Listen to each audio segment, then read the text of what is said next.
rakyat ketika jinggalang banjir di Gunung Kidkam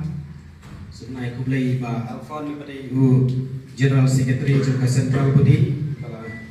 Syah Pertemai biang Matagasni ia paro kini dekat ki Pertemai ia pi paro ki Presiden Secretary nagi district ia pi paro nagi Nukitkam ki block nado ki circle bagi unit kan belajar penting nama kapor kanship na syuai ko play klub lang ya pi paro mene laong ba kadai ka jingra ke ka ba lai pho sau snam bat le iru hangne ke jing tho ro kadai lai pho sau snam ya kadai ka seng bat la register na du ukhat khandai spa khandai puan kila don sipun kinong Kidkam kiba laye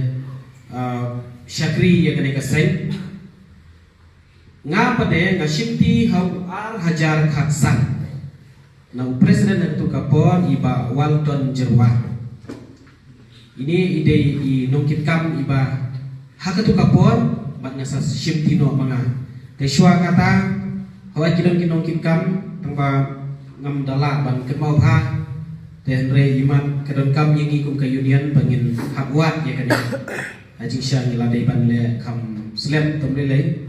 de imat yang mentak ladai kapor bangin wat ya kini kinong Kidkam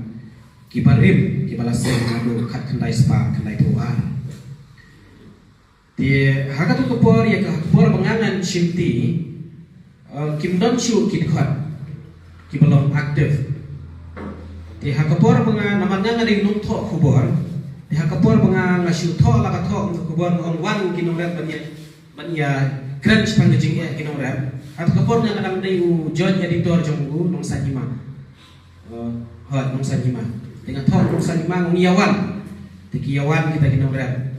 di ubak Walton wan lang kata kapor day yon kaseng jungi kala kamtre kamsyu tela na pidon ka bensim jigi tre bantre no rap shimti no mapi jadi yang tahu senam ajar khatsan sa shimti no ko presiden hakapor mengatri kam mengar kalong ke ba stu em ka seng ka mlap shu national ka shim jing ya ba dan redon bok na yekedo iba Alfon warjar khatra di sa shimti no mai ko general secretary Kidkam kisah sedang banian